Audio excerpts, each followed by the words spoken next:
AB Mostafa স্বাগত জানাচ্ছি। প্রিয় দর্শক, 2014 সালে জনশক্তি কর্মসংস্থান প্রশিক্ষণ ব্যুরো বাংলাদেশের সেই জনশক্তি কর্মসংস্থান ও প্রশিক্ষণ ব্যুরো তারা সারওয়াক প্রদেশে কৃষি খাতে কর্মী পাঠানোর জন্য 5,000 কর্মীকে বাংলাদেশ থেকে চূড়ান্ত করেছিল।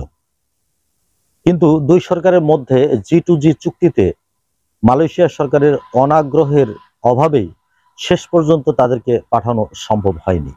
তারপর থেকেই এই কূটনৈতিক তৎপরতা চালু ছিল এ বিষয়ে, অর্থাৎ এই সারওয়াক প্রদেশে আপনার কর্মী পাঠানোর যে কূটনৈতিক তৎপরতা সেটি কিন্তু চলমান ছিল। শেষ পর্যন্ত 2023 সালের 12 জুলাই বাংলাদেশের সাবেক হাই কমিশনার গোলাম সারোয়ার তিনি সেই রাজ্যের অর্থাৎ সারওয়াক রাজ্যের সরকার প্রধান দাতুক পাটিঙ্গি তানুশ্রী জোহারি তুন ওপেং এর সঙ্গে বৈঠক করেন এবং সেই বৈঠকের মধ্যেই সবকিছু চূড়ান্ত হয়। তো আজকে যে বিষয়টি নিয়ে কথা বলবো সেটি হলো মালয়েশিয়ার সারওয়াক প্রদেশে আমাদের বাংলাদেশ সহ বিশ্বের বেশ কিছু দেশ থেকে প্রায় 2 লক্ষ কর্মী নেয়ার তারা ঘোষণা দিয়েছে এবং সেটি শুধুমাত্র পাম সেক্টরে। তো সারওয়াক প্রদেশ এটি একটি দ্বীপ রাজ্য। এখানে পাম বাগানের কর্মী নিয়োগ অলরেডি চলমান রয়েছে। কিছু কিছু কর্মী কিন্তু ইতোমধ্যে গিয়েছেন বাংলাদেশ থেকে এবং যাচ্ছেন। অলরেডি কয়েকটি কোম্পানি কিছু কর্মী পাঠানোর অনুমোদনও পেয়েছে ইতোমধ্যেই, এবং সেটি আপনাদেরকে হয়তো সময় সাপেক্ষে সেই কোম্পানিগুলোর নামও বলতে পারবো। একটু সময় লাগবে, এখনো সেই কোম্পানিগুলোর নাম হাতে এসে পৌঁছায়নি। সারওয়াক প্রদেশ এটি মালয়েশিয়ার একটি আলাদা স্বায়ত্তশাসিত প্রদেশ। এটি একটি পাহাড়ি এলাকা, ফলে সেখানে বাংলাদেশি শ্রমিকরা অধিকার সংক্রান্ত সমস্যায় পড়তে পারেন, এটি অবশ্যই একটি বিষয়। তো এজন্য সেই প্রদেশের সাথে চুক্তিপত্র করতে গেলে বাংলাদেশ থেকে সরাসরি সেই রাজ্যের যিনি রাজ্য প্রধান তার সঙ্গে চুক্তি করতে হয়। এটি মালয়েশিয়ার কলিং ভিসার মতো নয় যে সরাসরি মালয়েশিয়ার সরকারের সাথে চুক্তি করা যাবে। সারওয়াক প্রদেশ যেহেতু একটি স্বায়ত্তশাসিত প্রতিষ্ঠান, এজন্য সেই রাজ্য সরকার যিনি রয়েছেন তার সঙ্গে এই চুক্তিটি করতে হয়। তো এই সারওয়াক প্রদেশে বাংলাদেশের কোনো মিশন নেই, অর্থাৎ বাংলাদেশ মিশনের কোনো কার্যালয় সারওয়াক প্রদেশে আপাতত নেই, যার কারণেও একটু সমস্যা হয় আমাদের কর্মীদের জন্য। তো সেটিও হয়তো থাকবে না, কারণ যেহেতু আমাদের কর্মীরা যাবে সেখানে এবং সারওয়াক প্রদেশ যেহেতু কর্মী নিবে, সুতরাং সেখানে হয়তো আমাদের বাংলাদেশ মিশনের কোনো কার্যালয় অবশ্যই স্থাপন করা হবে। আমাদের কর্মীদের দেখভাল করার জন্য, তাদের সুযোগ সুবিধা, তাদের বিভিন্ন ধরনের সমস্যা সমাধানের জন্য অবশ্যই একটি কার্যালয় সেখানে স্থাপন করা হবে খুব দ্রুত সময়ের মধ্যে। সারওয়াক রাজ্যের আঞ্চলিক উন্নয়ন মন্ত্রী দাতুক সেরি ডাক্তার স্টিফেন রুন্ডি এক প্রেস ব্রিফিং এ বলেন, 1.62 মিলিয়ন হেক্টর পাম বাগানের জন্য 2 লাখের বেশি শ্রমিকের প্রয়োজন।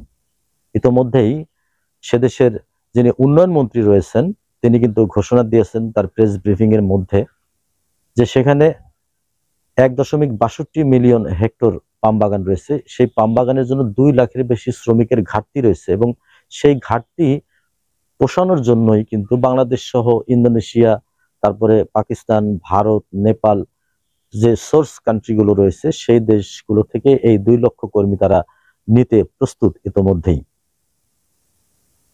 তো এটি কিন্তু আপনার কলিং ভিসার মতো রিক্রুটিং এজেন্সি যেগুলো নির্ধারণ করা ছিল কলিং ভিসার জন্য, মূলত 100টি রিক্রুটিং এজেন্সি তারা কলিং ভিসায় কর্মী পাঠানোর অনুমোদন পেয়েছিল। তো এই সারওয়াক প্রদেশে পাম সেক্টরে কর্মী পাঠানোর জন্য সেই 100টি রিক্রুটিং এজেন্সি কিন্তু কর্মী পাঠাবে না।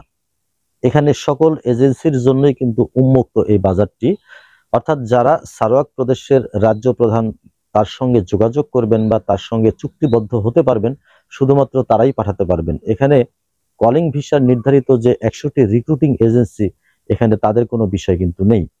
তবে মজার বিষয় হলো যে কলিং ভিসার ক্ষেত্রে আমাদের কর্মী ভাইদের যে অভিবাসন ব্যয়টি সরকার নির্ধারণ করে দিয়েছিল, তো সেই অভিবাসন ব্যয়ের মধ্যেই কিন্তু এই সারওয়াক রাজ্যেও পাম সেক্টরে আমাদের কর্মী ভাইরা যেতে পারবেন এবং তাদের সুযোগ সুবিধা, তাদের থাকা খাওয়া, তাদের বিমানের যে যাতায়াতের যে একটা ব্যবস্থা ছিল কলিং ভিসায়, সেই সকল সুবিধাই কিন্তু আমাদের এই কর্মী ভাইরাও পেয়ে যাবেন এই সারাওয়াক প্রদেশের জন্য।